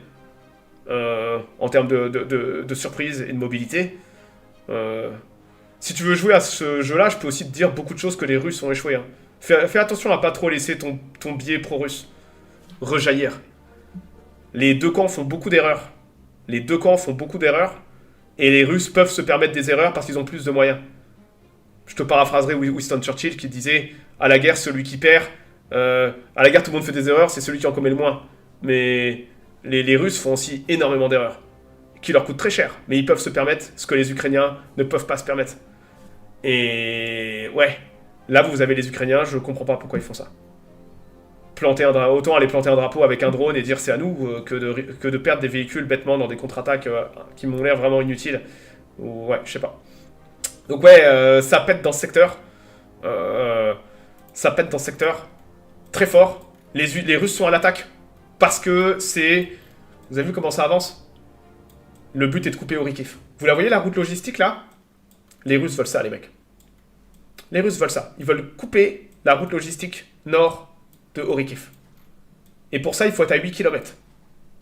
1, 2, 3, 4, 5, 6, 7, 8. Ils sont encore un petit peu loin pour que le droniste lambda, le drone basique russe, puisse opérer et chasser ici. Il leur manque encore... une fois qu'ils auront peut-être pris Verkiana, Tersa ou Irke, ça les mettra à portée de la logistique d'Orikhiv. C'est ça que les Russes veulent dans ce secteur. On voit pas, pardon. Pardon, attendez. Hop là. Ouais. Vous voyez Orikhiv? La ville? La route logistique nord. Celle-là est plutôt tranquille pour le moment. Elle est pas trop sous le feu des Russes. Donc là, les Russes, en poussant depuis Ouliapol vers l'ouest, là on voit que c'est un rythme très, très, très offensif qu'ils ont. Leur but est de mettre leurs dronistes à portée de la ligne logistique. Pour couper le ravitaillement d'Orikhiv, pour diminuer la capacité opérationnelle de la défense ukrainienne d'Orikhiv et améliorer la position des Russes dans ce secteur. Vous voyez un peu comment ça fonctionne? Les Russes savent faire la guerre, je le répète depuis toujours. Ils sont prêts à sacrifier des hommes, des équipements, bien sûr, mais on fait pas d'omelette sans casser d'œufs sur un champ de bataille. Et beaucoup de choses qu'ils font sont méthodiques. Ça veut pas dire que des fois ça échoue pas. Comme les Ukrainiens d'ailleurs. Échouer fait partie intégrante du champ de bataille. Mais ce que vous avez là, c'est clairement un mouvement pour venir couper la logistique d'Orikhiv. Et commencer à encercler la ville. Sachant qu'Orikhiv, après Orikhiv, c'est Zaporozhye qui est à portée de fusil. Donc ouais, là, j'ai le printemps va être terrible dans ce secteur. Je m'attends à une offensive russe au printemps ici. Ça sent le très gros coup de collier. Et vous pouvez voir que même la carte vue de loin, elle ne trompe pas. Oriki est en première ligne. D'ailleurs, à propos de Zaporozhye, je vous avais dit que les Russes étaient montés assez loin au nord. Les Ukrainiens ont aussi contre-attaqué ici. Et ont repris des positions à Primorsky. Oh, c'est anecdotique, mais ils ont quand même repris un bon kilomètre, ce qui leur permet de souffler dans ce secteur. Alex Delmon, 72 mois. Un des plus vieux subs. Voilà. Ils seront à Kiev en quelle année? Le but, c'est pas de prendre Kiev. Ça l'a peut-être été au tout début de la guerre. Là, le but, c'est pas de prendre Kiev. C'est de tuer l'armée ukrainienne. C'est le terme politiquement correct. Et c'est démilitarisation de l'armée ukrainienne. Mais là, je regardais un article très intéressant d'un démographe qui disait que l'Ukraine, avant même la guerre, était déjà sur une démographie chancelante, où il perdait plus de gens. Et il dit justement que la guerre est un terrifiant accélérateur de la destruction du tissu démographique ukrainien. Et les Ukrainiens ne peuvent pas se permettre ça, de perdre des hommes comme ça. Enfin, simple, la Russie est en train de tuer l'Ukraine sur une génération. C'est le constat du mec, hein. Il a juste dit... la Russie, à ce rythme, est en train de tuer l'Ukraine, démographiquement parlant. C'est plus qu'une guerre d'usure. C'est une guerre d'usure industrielle, mais c'est aussi c'est une destruction du tissu démographique ukrainien, comme il le dit bien. Entre l'exode des Ukrainiens en âge de se battre et tous les pères de famille qu'on envoie, parce que les mecs de 40 ans qu'on envoie, c'est des pères de famille, hein. Littéralement, c'est un pays de veuves maintenant, l'Ukraine, hein, parce que tous les mecs de plus de 40 ans, ils sont déjà morts, hein, quasiment. Perd aussi en masse en population. Ouais, mais elle en récupère aussi. Non seulement elle en perd, mais elle en perd moins, parce qu'elle en récupère le solde, elle a récupéré tout le Donbass. Elle récupère les populations ukrainiennes, russophiles. Et même s'ils ont peut-être plus de pertes sur le champ de bataille, ils ont plus de population là aussi. C'est pas brillant pour la Russie non plus, attention, hein. Mais les deux sont pas à comparer démographiquement parlant. Mais c'est pas brillant non plus en Russie, mais c'est dramatique et catastrophique en Ukraine. On parle de la destruction du pays, d'accord? On parle du fait que l'Ukraine, humainement, n'existera plus dans 20 ans si on continue à se... Voilà.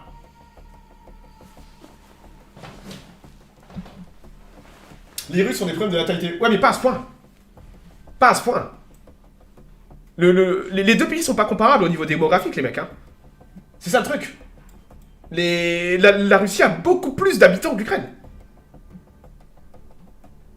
Et comme je vous dis, souvent, quand je dis ça aux gens, on me renvoie en disant « Mais la Russie, c'est pareil !» Non, non, non, non, non, non. C'est pas pareil du tout. La guerre n'est pas la même intensité et le même impact sur les populations parce que les populations ukrainiennes sont bien moins nombreuses. Et c'est terrible, ça. C'est un énorme coup humain pour la Russie. Non, c'est pas un énorme coup humain pour la Russie. C'est ça le truc, les mecs, c'est pas un énorme coup humain pour la Russie. C'est un coût financier sans aucun doute. Un coût humain, non. Pas tant que ça. Et si tu veux jouer à ça, je vais te dire que les Russes ont perdu plus en 2 semaines à Koursk que depuis le début de la guerre en Ukraine. Non, le coût humain, par rapport à la population globale russe, le coût humain n'est pas si élevé que ça. Et ils se débarrassent de certaines populations bien spécifiques. Et ils font aussi venir des quantités absurdes de mercenaires. Je serais enclin à modérer, à relativiser l'impact global sur la Russie. L'impact est peut-être plutôt financier, économique, avec des conséquences sur ça. Mais d'un point de vue purement humain,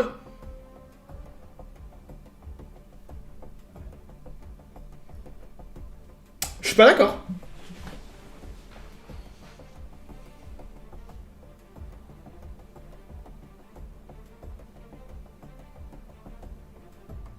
Peut-être qu'en effet un traité de paix, et le traité de paix il est pas encore là. Donc ouais, vous voyez que ça pète encore, hein. D'ailleurs, j'ai quelques articles sympas à vous montrer.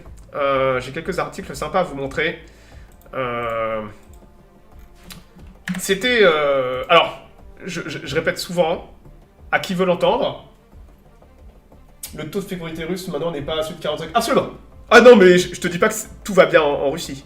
Je te dis juste que il y a un impact sur les deux pays, mais l'impact ukrainien est décuplé à cause du fait qu'il n'y a déjà pas beaucoup d'habitants et que la situation était déjà catastrophique avant la guerre.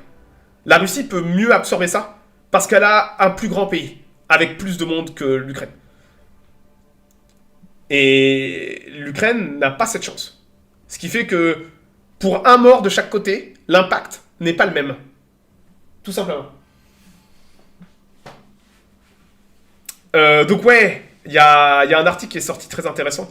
Je répète depuis des mois, voire des années maintenant, que l'OTAN n'est pas prêt à cette guerre, en termes de doctrine, de technologie, de savoir-faire, et que dans les deux camps, les deux camps sont dans une dimension stratosphérique dans leur propre guerre, et que personne aujourd'hui ne sait faire ce que font les deux camps sur le champ de bataille. Et souvent je vois des gens, oui, l'armée française, nos légionnaires professionnels, on va envoyer tout ça en Ukraine, on va casser du moudjik, et tout. Ça m'a toujours fait extrêmement sourire, parce que les gens se rendent pas compte du trou technologique que les Russes et les Ukrainiens ont mis le reste du monde derrière. Et un article très intéressant est sorti. Attendez, j'ai mis ça pour la musique. Hop. Hop là. Donc l'article date d'il y a quelques semaines, 13 février 2026, et qui relate des manœuvres, ce qui s'est passé pendant des manœuvres au printemps 2025. Donc il y a un peu moins d'un an. Écoutez bien, c'est très intéressant parce que ça rejoint exactement ce que je vous dis et que je vous répète depuis maintenant longtemps. Par rapport à que nos armées occidentales, nos petites armées professionnelles occidentales se feraient étrier en Ukraine et qu'on n'est absolument pas prêt à l'intensité des combats et la technologie des combats en Ukraine. Un groupe d'opérateurs de drones ukrainiens met la pâtée à un groupe de combat de l'OTAN pendant des exercices conjoints. Pendant l'opération Hedgehog en 2025, en mai 2025, un groupe d'opérateurs dronistes ukrainiens donc on défait un groupe combiné de l'OTAN, blablabla, incluant des Anglais et des soldats estoniens qui essayaient justement de mener une opération mécanisée. Ça a été, alors ce que je vous dis là est officiel, hein, ça vient du Wall Street Journal qui est en plus un journal généralement pro-Ukraine.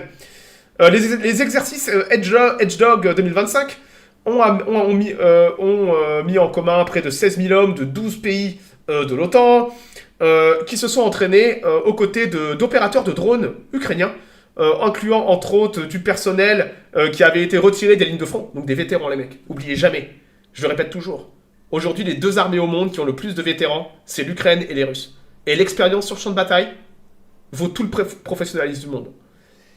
Donc voilà, vous avez des opérateurs vétérans russes, ukrainiens pardon, qui sont venus s'entraîner aux côtés des troupes de l'OTAN. Ils y ont simulé un champ de bataille contesté et congestionné avec une multitude de types de drones. Le but était de créer de la friction, du stress entre les unités afin de faire, de provoquer en fait une saturation au niveau du commandement et de comment le commandement réagit, expliquait le lieutenant-colonel Arbo Probal, le patron des forces de défense estoniennes et aussi en charge de tout le programme de drones estonien. Dans un des scénarios d'entraînement, un groupe composé de plusieurs milliers de soldats, incluant des troupes d'une brigade anglaise et d'une division estonienne, ont tenté de lancer un assaut mécanisé, donc ce qu'on va appeler des troupes bleues, les bleus et les rouges, vous avez toujours deux camps dans les exercices. Néanmoins, selon les sources, ils n'ont pas pris en compte que les drones allaient rendre le champ de bataille beaucoup plus transparent. Les groupes de combat de l'OTAN se sont déplacés sans aucun camouflage, ont mis en place des tentes et des véhicules blindés, et tout cela a été détruit, se rappelle un des participants de l'exercice. Pendant l'exercice, les vétérans ukrainiens, donc rappelez-vous, c'est pas Jakou de la territoriale, hein, c'est des troupes de première ligne. Les militaires ukrainiens ont utilisé Delta, un système de management, un software de management que les Ukrainiens utilisent sur le champ de bataille, qui permet de récupérer les informations en temps réel, l'usage de l'intelligence artificielle, mais aussi d'analyser. Ils utilisent l'IA pour analyser et faire de l'analyse de toutes ces informations qu'ils récupèrent en temps réel, identifier les cibles, coordonner les frappes entre le commandement et les unités, afin de créer ce qu'on va appeler une chaîne de destruction rapide entre la récupération des informations, les ordres et l'exécution des ordres. C'est de la guerre moderne à un niveau puissance 10 que personne n'a aujourd'hui à un tel niveau. Selon les sources et les publications, une des unités ukrainiennes qui consistait de seulement 10 soldats a attaqué un groupe de l'OTAN. En une demi-journée, les opérateurs de drones avaient détruit 17 véhicules blindés et délivré près de 30 frappes sur d'autres cibles. Globalement, le résultat des forces de l'OTAN ont été considérés comme terribles, dit Ivar Agnonotti, qui est le coordinateur des systèmes dronistes pour la Ligue de défense estonienne. Blablabla. Bla, bla, bla, bla. Globalement, les forces rouges, les méchants, ont été capables de détruire 2 bataillons en une journée. Pour faire simple, les 2 bataillons n'étaient plus en capacité opérationnelle de combattre. Pendant ce temps, les autres unités de l'OTAN n'avaient même pas leur propre opérateur de drone. Selon Stein Radmar, ancien commandant des forces de tout ce qui touche le renseignement militaire estonien, qui a entre autres aidé c'est lui qui a fait en sorte que des experts dronistes ukrainiens soient sur place. Donc ouais, c'est l'Ukraine. À la base, il ne devait pas y avoir de dronistes ukrainiens, d'accord? C'est l'intelligence ukrainienne, estonienne, qui a fait en sorte que des Ukrainiens soient sur place. Arcvolt, 25 mois, tu régales. Les exercices montrés, blablabla. Voilà, vous voyez le truc? Donc ça date d'il y a d'un an. Moi, j'ai vu d'autres sources un peu plus profondes où le commandement britannique, les commandements de la brigade, là, ont demandé aux Ukrainiens d'arrêter. Parce que c'était catastrophique pour le moral. J'ai vu les vidéos, parce que les drones larguaient des fausses charges, des charges factices. Et les dronistes ukrainiens s'amusaient avec l'entièreté de la brigade anglaise. Et c'est le commandement anglais qui a dit « Arrêtez les mecs, vous êtes en train de détruire le moral de nos mecs. » Ils étaient 10, hein. Alors quand je vois des gens qui me disent Pépé, l'armée française et tout, les mecs, personne n'est prêt pour cette guerre. D'accord? Voilà. Donc oui, vous avez une poignée de dronistes ukrainiens qui sont venus en vacances foutre une branlée à certaines de nos unités de choc mécanisées. Dites-vous que les Russes font la même chose. Les Russes font la même chose que les Ukrainiens. D'accord? Ils font les mêmes choses parce que les deux se tirent la bourre en termes de technologie et de savoir-faire. Les deux sont excellents dans l'usage des drones. Et vous voulez aller faire la guerre chez eux? Ils nous mettent la pâtée quand ils sont en vacances. Ils nous mettent la pâtée à nos meilleures troupes mecs quand ils sont en vacances. Pourquoi l'UE ne veut pas lâcher l'Ukraine? Ouais, les Russes, ils avancent déjà pas dans le Donbass. Écoute, ils vont pas finir à Paris, hein. Quel avenir pour les troupes mécaniques? Bah, va falloir se réinventer, mec. Après, c'est comme ça qu'on apprend, hein. Il vaut mieux que ça se passe à l'exercice que sur le champ de bataille. Mais là, vous avez une leçon de retour à la réalité, où les kékos de l'OTAN qui apprenaient aux Ukrainiens à se battre, maintenant c'est l'inverse. C'est les Ukrainiens qui peuvent donner des leçons sur l'intensité d'un champ de bataille et sur la technologie qu'on utilise aujourd'hui. Donc ouais, très très intéressant. Un autre article là, ce qui date du 24 février, il n'y a pas longtemps. Quelle heure il est? C'est bon, j'ai encore un peu de temps. Nous n'avons pas d'infanterie, mais nous n'avons pas d'infanterie. Voilà, c'est le constat. C'est le constat terrible des Ukrainiens. Rappelez-vous, les Ukrainiens ont une pénurie de soldats qui va pas aller en s'améliorant. Alors, Kiev, l'Ukraine. L'armée qui avait stoppé la marche de la Russie il y a 4 ans n'existe plus. Outmanned, donc en infériorité numérique, en infériorité en nombre de bouches à feu, par dans la plus grande guerre terrestre en Europe depuis 1945, c'est factuel. Le front ukrainien est tenu par quasiment plus de soldats, mais par des machines et des équipes squelettiques qui les contrôlent. Les commandants de brigade, esclaves, les commandants décrivent leur brigade à seulement 50% de leurs conditions opérationnelles, voire pire. C'est ce que je dis depuis un bout de temps, hein. Les unités ukrainiennes ne peuvent plus passer à l'attaque parce qu'elles n'ont plus de soldats. Les unités de front opèrent souvent à 50, voire 60%, voire certaines à 30% de leur capacité opérationnelle. Ils ont plus de soldats. Ils ont plus de soldats, les Ukrainiens. Dans certains secteurs, on a 12 soldats qui tiennent entre 5 et 10 km de front. Vous comprenez pourquoi des fois les Russes avancent en mode YOLO de plusieurs kilomètres? Parce que en face, il y a juste une tranchée avec 2 gars. Et vous mettez une fab dans la gueule des 2 mecs, puis après vous venez occuper le terrain. Vous venez occuper la tranchée. On est bien loin de ce que les doctrines de l'OTAN planifiaient pendant la guerre froide en termes de défense de haute intensité. Ces nombres disent justement l'histoire d'une armée qui est en train d'être à court de soldats. La moyenne d'âge du soldat ukrainien est entre 43 et 45 ans selon Bloomberg. Environ 200 000 soldats sont absents de mecs qui se sont barrés. Hein. Et près de 2 millions d'hommes ont fui la mobilisation, déclare le ministre de la Défense Mikhail Fedorov à CNN en janvier. Avec les analystes ukrainiens ou alors occidentaux qui estiment la pénurie de personnel à 300 000. C'est ce que je vous dis depuis des 2 ans. Il leur manque 200 000 soldats sur le front et 200 000 bons soldats sur le front. Là, eux, pire, ils estiment à 300 000 la lacune de personnel au front. Et ça, c'est pas moi qui vous le dis, hein, c'est de la source pro-occidentale. Hein. Bloomberg, CNN, ça tire les babouches de Zelensky. Hein. Très très fort. L'Ukraine n'est plus capable d'utiliser son tech. Donc l'Ukraine, pour compenser, remplace l'infanterie par des drones, que ce soit des drones sur le sol. Là, regardez, vous avez un drone avec une 12-7 totalement dingue. Ou alors des sensor network, des réseaux de détection, des champs de mines, artillerie, le tout supplémenté avec des systèmes de drones. Après, bon là les chiffres du ministère de la Défense ukrainien, je m'en méfie un petit peu. C'est simplement pour vous dire que ils compensent la perte, le manque de soldats en utilisant de plus en plus de drones. Ça résout pas tous les problèmes, parce que vos dronistes se font chasser, il faut des soldats pour tenir le front, malheureusement. D'ailleurs, attendez, je crois que dans l'article... Mais drones, plus de drones, plus de soldats tués, blablabla.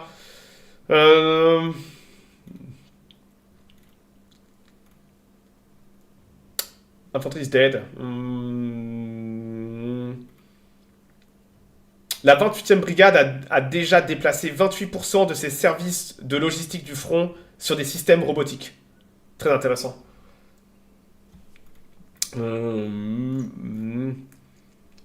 Ouais, pour faire simple, les Ukrainiens n'ont plus de soldats. Les liens de l'article... Ouais, attends. Tiens. Certains veulent le lire en anglais. Voilà. Donc ouais, c'est pas le plateau d'LCI. Hein. Et un peu par dépit, les Ukrainiens basculent entièrement sur du drone.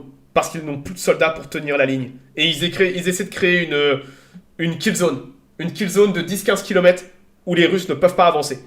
Vous avez vu qu'ils n'y parviennent pas. Parce qu'il y a trop à couvrir. Les Russes profitent du mauvais temps. Les drones ont aussi des problèmes. Alors vous ne pouvez pas totalement remplacer l'infanterie. Dit un ancien former US Army paratroopers, un ancien vétéran américain. Cofondateur de Forward Horizon Group. Blablabla.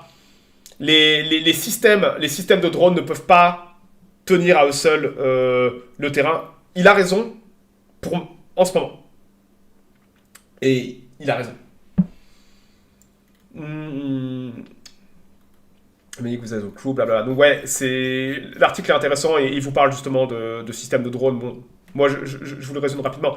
Mais voilà un peu le merdier. Autre chose intéressante, regardez, ça c'était dans la nuit du 6 au 7 février. Les Russes ont gagné la bataille de la saturation dans le ciel ukrainien et peuvent désormais bombarder l'Ukraine quasiment sans contestation. La défense ukrainienne a totalement craqué dans les airs. Et les Russes, je vous dis, c'est une guerre industrielle. Hein. Ils construisent des milliers de drones, missiles. Et ils ont tellement saturé et cassé la défense entière en la saturant que désormais ils peuvent se balader sans trop de problèmes. Donc ça, c'était dans la nuit du 6 au 7. Du 16 au 17, ça tire des centaines de drones. Hein. Et ça, du 21 au 22. Nous, en France, on peine à faire l'eurodrone. Ouais, on peine à faire l'eurodrone. Là, vous avez les Russes qui tirent des milliers de drones. Et tous ces drones ne sont pas pareils. Vous allez avoir des Shahed à hélice, vous allez avoir des Shahed à turbine, vous allez avoir des Shahed de brouillage, vous allez avoir des faux drones sans charge explosive qui sont là pour faire du brouillage, vous allez avoir des drones autonomes, des drones guidés par satellite, des drones qui guident d'autres drones. Il y a des drones contrôleurs aériens qui guident d'autres machins. C'est assez terrifiant. Et on n'est pas prêt à ça en Europe. Mais là, c'est en l'espace d'un mois, ça vous donne la quantité d'équipement qui est tiré pour frapper des cibles bien spécifiques, des infrastructures militaires, industrielles. Parfois, ça tombe aussi sur du civil, hein, quand vous balancez autant d'engins. Des bases aériennes, de l'industrie, tout le réseau électrique qui est touché. Donc vous comprenez pourquoi les Ukrainiens sont un peu dans la merde en ce moment, c'est que la campagne de bombardement russe a jamais été aussi efficace qu'aujourd'hui parce que les Russes sont parvenus à totalement grignoter les capacités de la défense antiaérienne ukrainienne.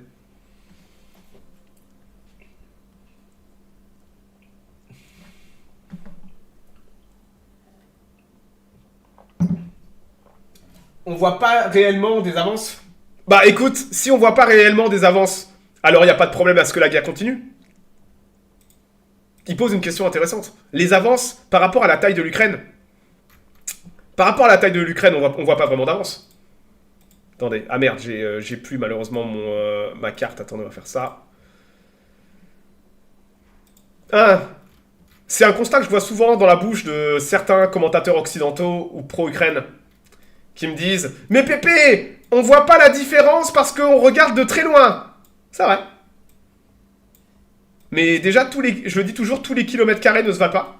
Un kilomètre carré dans le Donbass n'a pas la même valeur qu'un kilomètre carré à l'ouest du Dniepr pour des raisons industrielles et économiques. Le cœur industriel de l'Ukraine, la région la plus riche d'Ukraine, c'est le Donbass et l'oblast de Dnipro. Bizarrement, c'est là où on fait la guerre. Et c'est là que les quelques kilomètres carrés que tu ne vois pas, que les Russes récupèrent, c'est dans ces oblasts-là qu'ils sont. Tu vois ? La valeur, elle est là. Donc tous les kilomètres carrés ne se valent pas. Et quel est le prix du kilomètre carré ? Combien de soldats les Ukrainiens perdent ? Si les Ukrainiens veulent à tout prix faire la paix, pas encore, ils sont pas encore assez désespérés pour donner le Donbass. Mais si ça se passait si bien, ils ne demanderaient pas des cessez-le-feu à tout bout de champ. La guerre, elle avance. Elle évolue. La guerre, elle n'est pas pour occuper toute l'Ukraine. C'est trop grand, l'Ukraine. La guerre, c'est pour le Donbass et pour tuer un maximum de soldats ukrainiens. Et les Russes le font très très bien, ça. Il n'y a pas besoin d'aller jusqu'à Kiev. Il n'y a pas besoin d'occuper toute l'Ukraine. Le problème, c'est que quand le Donbass, quand les Ukrainiens vont devoir lâcher le Donbass, ou alors que les Russes vont prendre le Donbass militairement, il va falloir commencer à discuter de rendre des choses. Ils vont donner quoi, les Ukrainiens, en échange de tout ce que les Russes ont dans l'oblast de Dnipro? Parce que là, les Russes, au fur et à mesure qu'ils avancent, ils avancent plus dans le Donbass. Ils sont dans la deuxième région la plus riche d'Ukraine. Le Donbass est shit pauvre. Bah dis-toi qu'il est tellement shit pauvre. Il est tellement shit pauvre, le Donbass, que c'était la région la plus riche d'Ukraine. Hein? C'est la région la plus industrialisée et la région la plus riche d'Ukraine minéralement. Sans déconner, va voir qui faisait tourner toute l'industrie ukrainienne. Va voir où est l'industrie ukrainienne. Le reste de l'Ukraine, c'est du blé. C'est du blé, le reste de l'Ukraine. L'industrie, historiquement, et toujours aujourd'hui, l'industrie et les gisements miniers sont dans le Donbass.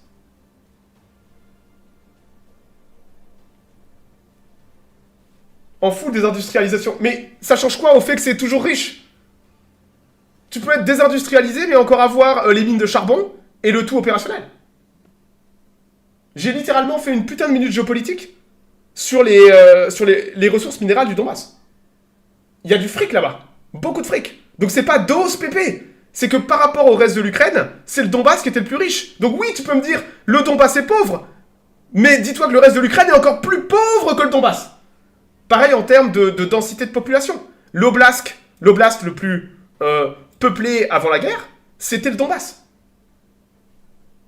C'est pour ça que d'ailleurs les Russes veulent enlever tout cet oblast pour désindustrialiser ce qui reste d'Ukraine. J'ai fait mes études, j'en ai rien à foutre de tes études. Si tu savais la quantité de connards qui me disent ça, j'ai fait mes études sur l'Ukraine et le Donbass, ça. Bah, visiblement, on t'a pas appris assez de choses sur le sous-sol ukrainien. Moi, je te dis, littéralement, va voir où est l'industrie, quel est l'oblast le plus industrialisé d'Ukraine avant la guerre. Factuellement, c'est le Donbass.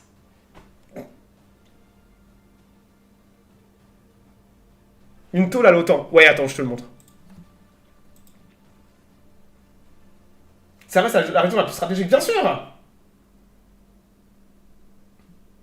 Ça l'a toujours été.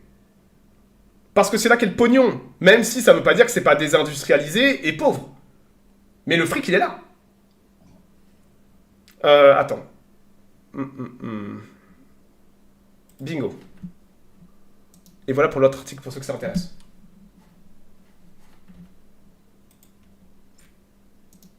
Bon, malheureusement, YouTube est un peu merdique pour... YouTube est totalement merdique pour une discussion. Hein. Sous perfusion, et c'était factuellement la plus pauvre par habitant. Putain. Mais on s'en fout des habitants! Mon Dieu. Dis-moi ce que t'as fait comme étude. Rigole. Dis-moi ce que t'as fait comme étude. Fais-moi rire. Si t'es pas capable de faire la différence entre revenus par habitant et richesse d'une province, ça n'a rien à voir. Tu peux avoir des habitants très pauvres et une région très riche, minéralement ou industriellement. On s'en fout des habitants. Si tu penses que les habitants sont le reflet de la richesse d'une région, on doit avoir un énorme problème. L'Ukraine a toujours été super pauvre. Mais industriellement parlant, minéralement et industrialisement parlant et démographiquement parlant, le Donbass, c'est la région la plus riche d'Ukraine. Ou alors, je sais pas où t'as fait tes études. Hein. Après, bon, tu parles français, t'as fait tes études en France. Oh, me dis pas que t'as fait des études de sociologie sur l'Ukraine. Hein. Au secours. Hein. Regarde l'Afrique. L'Afrique est incroyablement riche. Hein, regarde. L'Afrique, comme le dit le chat, c'est vrai, l'Afrique est un pays incroyablement riche, un continent incroyablement riche. Pourtant, c'est sûrement le continent le plus pauvre du monde. Vois-tu la différence par habitant?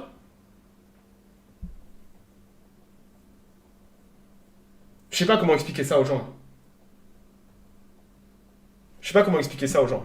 Après, je suis pas là pour expliquer ça aux gens, je m'en fous. Écoute, t'es libre de croire ce que tu veux. Pépé raconte que des conneries, c'est pas grave. Hein? Si je raconte que des conneries, alors t'as raison. Et dans ce cas-là, t'as pas à t'inquiéter. Ok. Bon, écoutez, je vais m'arrêter là parce que je dois aller jouer à Warcraft 3, moi. J'ai Chouan qui va bientôt m'attendre. Attendez, il m'envoie un message. On lance à quelle heure? 20h. Je finis mon merdier. Charles University Prague. Ok, c'est mieux que la France déjà. Mais visiblement, on t'a pas trop expliqué la différence. Si pour toi, la richesse, c'est le salaire médian par habitant, si la richesse d'un pays, la richesse d'une région, c'est le salaire médian par habitant, alors on s'est peut-être un peu foutu de ta gueule sur tes études. Hein? On s'est peut-être foutu de toi sur tes études. Et c'est pas grave. On se fait tous baiser tôt ou tard dans la vie, moi le premier. Mais moi je te le dis, le Donbass est la région la plus riche d'Ukraine. Qu'importe qu'elle soit sous perfusion ou pas. Ça veut rien dire. L'important, c'est la ressource minérale, le potentiel minéral, la densité de population et le nombre d'habitants. C'est ça qui fait la richesse du Donbass. Pas le fait que les mecs sont pauvres. Ils sont tous pauvres en Ukraine. Le salaire, c'était quoi? C'était 150 € le salaire médian par habitant? On s'en fout des habitants. C'est terrible à dire. Mais on s'en fout. Bon, écoutez, je m'arrête là. Intéressant. Si des gens veulent rajouter des choses, vous pouvez... Il y a la vidéo dessous. Et puis moi, je vais relancer dans 15-20 minutes et j'irai m'amuser avec... je vais aller faire du Warcraft 3 avec choix. Et sinon, grosse minute spatiale samedi. Il y a S39 qui est parti au pad tout à l'heure. Et sinon... Ah ouais, j'avais inversé ça. Ouais, c'est pas grave. Command Ops demain. Un peu de Task Force Admiral en soirée. Et puis on verra bien. Hein, je serai de retour dans un mois. Hein, je serai de retour dans un mois. Et puis on en discutera. Fut massivement bien sûr qu'elle a été... Tu peux pas ignorer ça. tu serais surpris du nombre de mines et d'usines encore en opération. Je te dis pas que c'est riche. Riche au sens que tout le monde est riche. Tu veux pas comprendre ce que je te dis. Toi, tu es en train de me parler de désindustrialisation, mais ça veut pas dire que la région est pas riche potentiellement et qu'elle a toujours des mines et tout. Compare au reste de l'Ukraine. Au lieu de te fixer sur le Donbass, compare au reste de l'Ukraine. Va voir les chiffres, et je suis désolé, les chiffres, ils sont là. Les 2 régions les plus riches d'Ukraine, historiquement, avant la guerre, les plus riches, ça va pas te plaire, mais c'est le Donbass, l'oblast du Donbass, et Dnipro. Parce qu'ils sont les plus industrialisés. Oui, ils ont été désindustrialisés, mais c'est toujours les plus industrialisés par rapport au reste de l'Ukraine. Et en plus, lui ou elle est sur YouTube, il y a 1 minute 30 d'écart. Ou 30 secondes. Quelle horreur pour discuter. Il y a un énorme... Il faut faire la part des choses entre ce qu'est le reste de l'Ukraine et le Donbass. Je te dis pas que le Donbass n'était pas pauvre ou désindustrialisé. Je te dis juste qu'il est toujours, même en étant désindustrialisé, il a un énorme potentiel minier et économique, et il est toujours plus industrialisé que le reste de l'Ukraine. Le reste de l'Ukraine, la richesse, c'est les graines de tournesol et les céréales. C'est pas les mines de charbon. Le Donbass, littéralement, une des richesses, c'était l'acierie et le charbon. Bon, je m'arrête là, il faut que j'y aille. Les mecs, passez une bonne soirée, une bonne semaine, peut-être dans les prochains jours, et puis moi, je vous dis